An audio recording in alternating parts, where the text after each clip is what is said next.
Saludos, hoy nos encontramos una vez más en este podcast para tratar un tema muy sensible en Colombia y son las causas y orígenes del conflicto social en Colombia. Para ello nos acompañan hoy unos panelistas de lujo. Aquí tengo a mi lado el doctor David Cepeda, quien es egresado de la Santo Tomás, es internacionalista, y el doctor Edgar Trujillo, quien es egresado de la Escuela Superior de Administración Pública, ESAP. Y su anfitrión, Yesid Córdoba Perea, soy licenciado en Educación y de la Universidad Pontificia Bolivariana de Medellín. Bueno, sin más preámbulo, mi doctor David tiene la palabra para que usted nos hable acerca de las causas y orígenes del conflicto social en Colombia. Hola Jessy, buenas tardes. Acá también a mi panelista, a mi compañero panelista Edgar. Pues es un tema muy complejo, es un tema que de hecho, como bien saben, abarca más de 200 años de historia. Incluso en la clase misma del profesor Oscar hablamos en la última sesión de una parte de este conflicto, que después de la independencia, lo que comprende el siglo XIX, todos esos conflictos, hasta la guerra de los 1000 días. Básicamente, pues, o sea, un recorderis pues, de lo que ha sido después de esta etapa. La cuestión del conflicto ha sido siempre la cuestión de la tenencia de la tierra, ha sido un factor importante a lo largo de todo este tiempo, e incluso desde la etapa de la violencia, ¿no? Entonces, lo que es la parte de la década de los 20, de ahí hasta el Bogotazo del 1948. Han surgido, desde esa época han surgido grupos, por ejemplo, autodefensas. Acá doy un ejemplo muy puntual y es los autodefensas campesinas del Sumapaz con Juan de la Cruz Varela, los cuales defendían, pues, obviamente querían pues su territorio, su tierra, ya que en ese momento estaban en una hacienda, era básicamente una hacienda enorme y en la que no tenían prácticamente derechos. Entonces, básicamente, ellos luchaban por sus derechos, querían pues ser propietarios de su propia tierra y ser autónomos pues en su territorio, ¿no? De ahí pasamos pues ustedes sabrán, siempre ha habido una confrontación conservadora liberal.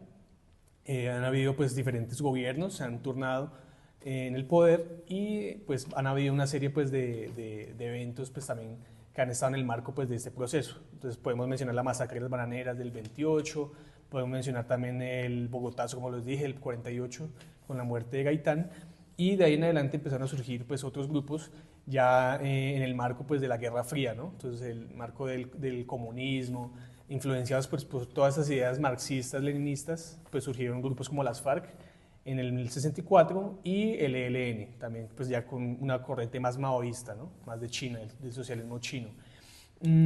A partir de esto pues se generaron pues a lo largo y ancho del territorio esos tipos de grupos reivindicando pues en un principio tenían una base ideológica fuerte, y ya de ahí en adelante pues empezaron a surgir otros tipos de organizaciones, por ejemplo el M19, que como ustedes saben pues también tuvo un componente pues urbano y rural, pues tiene otro tipo de connotaciones, el EPL, el Quintín Lame y otros tipos de organizaciones que surgieron a partir de estas cuestiones.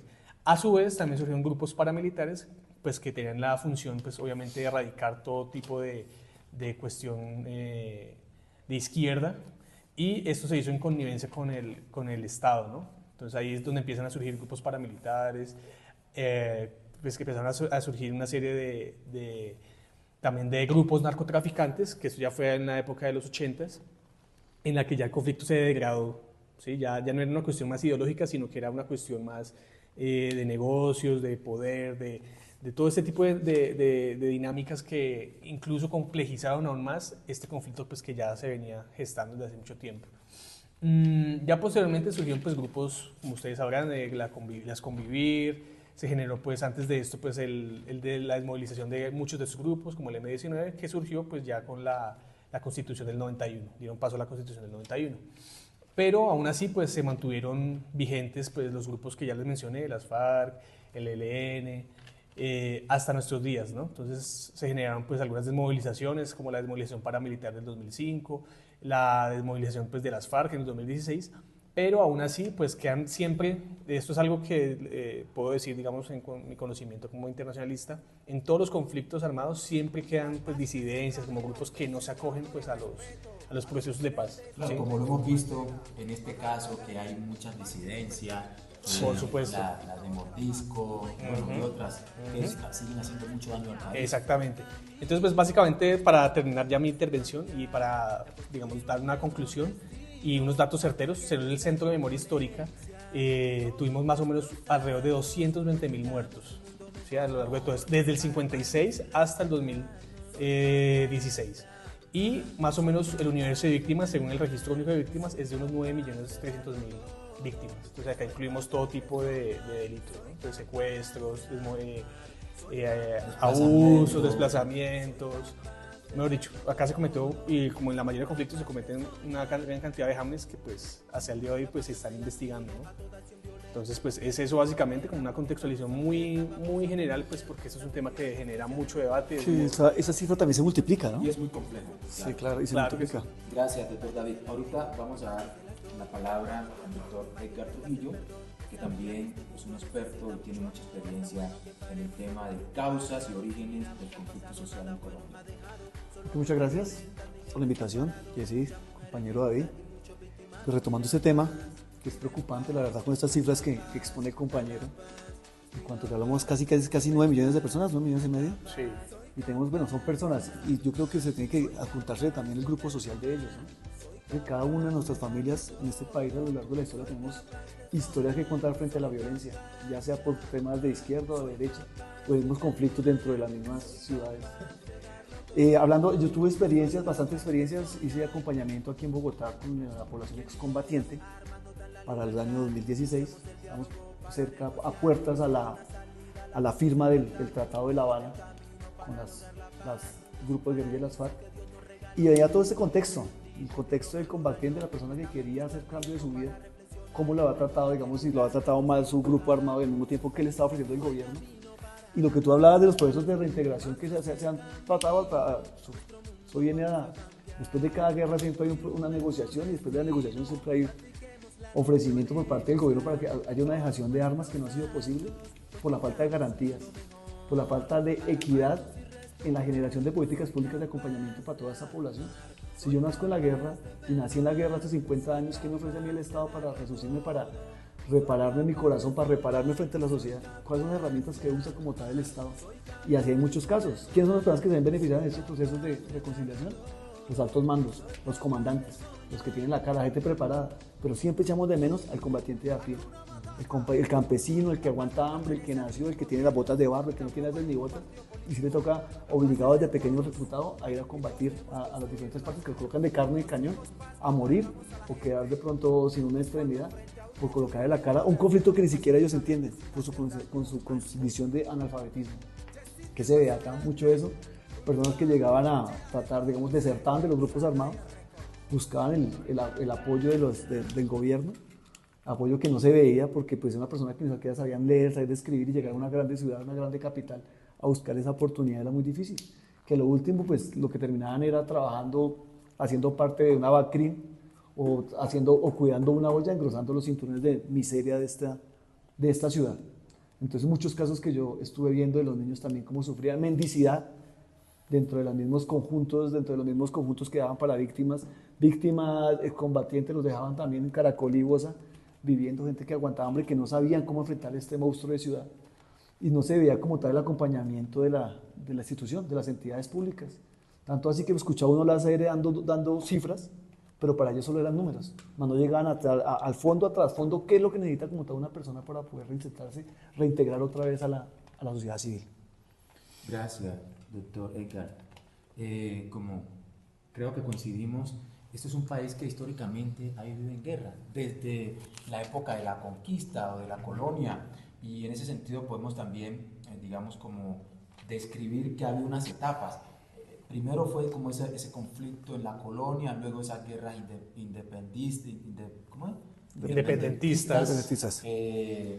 Posteriormente, luego viene la época de las guerrillas, en la época de los 60 más o menos, finales de los 50, 60, donde se crea la guerrilla de la FARC, el ELN, el EPL y también lo que conocimos como el M-19. Pero pues hay un argumento también que es interesante saber que parte de la guerra se ha gestado por el abandono del Estado, por la injusticia que el mismo Estado ha cometido, por la exclusión de nuestro Estado colombiano a ciertas poblaciones étnicas, poblaciones campesinas. Entonces, a causa de ello, según surgen algunas guerrillas, estas guerrillas de las que mencionábamos para, como, digamos, de alguna manera recuperar o restaurar derechos a estos campesinos. Y también un dato importante es que gran parte del conflicto siempre se ha originado y de la guerra interna que vivimos, o el conflicto interno, discúlpenme la expresión, ustedes que son los expertos saben más, por causa de la tierra, porque gran parte del territorio nacional y de las tierras productivas están en manos de terratenientes, los cuales algunos ni siquiera las explotan, pero las tienen ahí como en engorde, como se dice, y la gente campesina que trabaja el día a día no tiene una hectárea para producir y alimentar a la familia. Entonces también son temas bastante complejos. Entonces, miren que hay un autor que el profesor Oscar Javier nos comentaba en una de las clases, y es el autor Fernán González, y en su obra Historia de Violencia. Lo que pude yo leer ahí, pues como someramente, también es una obra muy importante, y el autor resalta básicamente ese abandono del Estado a su misma población, a su mismo país, en algunos sectores periféricos y rurales. Entonces es un tema complejo, pues al final esperamos que podamos, digamos, en algún momento darnos cuenta de que esta guerra y esos millones de víctimas que ha dejado solo nos afecta a los colombianos, que podamos entender, sentarnos a dialogar, o que el Estado también pueda asumir su papel real, pensando en todas y todos sus ciudadanos, defenderlos y también garantizando el derecho a la vida, el derecho también a que no se vuelvan a repetir estas masacres, estos actos que se han cometido. Algo importante que se me olvidaba es el surgimiento también de las AUC en los años 97 más o menos. Dice que en el municipio de Valencia, en el departamento de Córdoba, Tierra Alta, todo eso usted. Exacto, digamos que al mando de Carlos Castaño, de Fidel Castaño, de Mancuso, entonces digamos se creó como una especie de grupo que agrupaba a las otras autodefensas que había también en el país, que de hecho también en esas reuniones citaron a los comandantes de otras regiones, se reunieron allá y crearon esas autodefensas unidas de Colombia, las cuales también sabemos que hicieron mucho daño al país. Pero bueno, hoy estamos en otra etapa y esperamos pues que podamos sentarnos como colombianos y avanzar. Se cuenta, muchachos, lo que ustedes hablan en cuanto al conflicto, ¿no? Siempre acá en ese país siempre se reflejan diferencias. Para mí conflicto es diferencias y son conflictos de intereses. Entonces, si tú te reflejas el tema de cuando hacías énfasis en el tema del bipartidismo, cuando los rojos tenían problemas con los azules y todo el tema, que fue una guerra fuerte. Los liberales con los conservadores. ¿Cómo fue que nació el Frente Nacional? Se fueron todos en el Tratado de Stiglitz, se fueron las cabecillas mientras acá se daba todo el mundo, se daba durísimo acá el campesino que por sus colores, se fueron las cabecillas de esos dos partidos, estuvieron en España reunidos y llegaron al común acuerdo de que 4 años uno y 4 años el otro. Mientras acá estábamos todos acá en conflicto por un color, las grandes élites estaban reunidas tomando decisiones por nosotros. Sí. Entonces son conflictos de intereses siempre donde vemos que nos dejamos llevar. El colombiano de por sí es guerrerista, ¿no? Lucha por sus intereses. Yo quería mencionar algo para concluir ya. David, exacto. Vamos a las conclusiones porque el tiempo apremia. Se nos agota. Sí, digamos, para reunir todo lo que hemos dicho acá, podemos también tomar un autor que es muy importante. De hecho, el profesor lo dijo en la clase, se llama Galton, Johan Galton. Y de hecho en mis clases en Santo Tomás yo lo vi también porque vimos ese tema de conflicto. Y es que el conflicto colombiano es perfecto en el que se evidencia todos los niveles de violencia del conflicto, ¿no? Entonces podemos ver la violencia estructural, la violencia directa, que es más que evidente, todos esos asesinatos, masacres, violaciones, toda la violencia directa que se ha generado, es más que evidente en el conflicto. La violencia estructural, que es lo que estamos hablando, que es justamente las causas que llevan a que este conflicto nunca termine. ¿sí? Y es la desigualdad en la tenencia de la tierra, que el Estado no está cooptado por una serie de intereses, de poderes que solo responden a ellos, pero se olvidan del conglomerado general de la población y la gente pues no se siente representada. Okay, y la violencia simbólica, que también... El tiempo. Bueno. Mi gente, este es un podcast, uno de los más que vienen para la clase del profesor Oscar Javier, que tiene, la materia se llama Contexto Global y Social, Contexto Social, Global y Nacional. Edgar, su conclusión. Son muchos temas, ¿no? Es un tema abierto, un tema que invita a hacer más programas como estos, gracias Jessy. Y la realidad y conclusión y recomendación, yo creo que tengo mucha gente a favor con lo que voy a decir, pero con este tema de la paz total que viene ahorita, que está de moda en este gobierno de turno, yo creo que tenemos que tipificar cada uno de los conflictos que tenemos internos. Saber ir más allá como administradores públicos, gente que tiene que ver con el Estado, mirar qué es la necesidad de esta gente, el por qué están actuando así y cómo podemos como gobierno representarlos y sacar adelante una reconciliación. Yo creo que son 7 en este momento, 7 conflictos que tenemos internos, yo creo que son 7 formas de tratar diferente cada uno de los grupos y llegar más allá, qué es lo que necesitan y qué podemos ofrecerles como Estado. Mi gente, Colombia, la paz es el camino. Esa es mi conclusión. Gracias.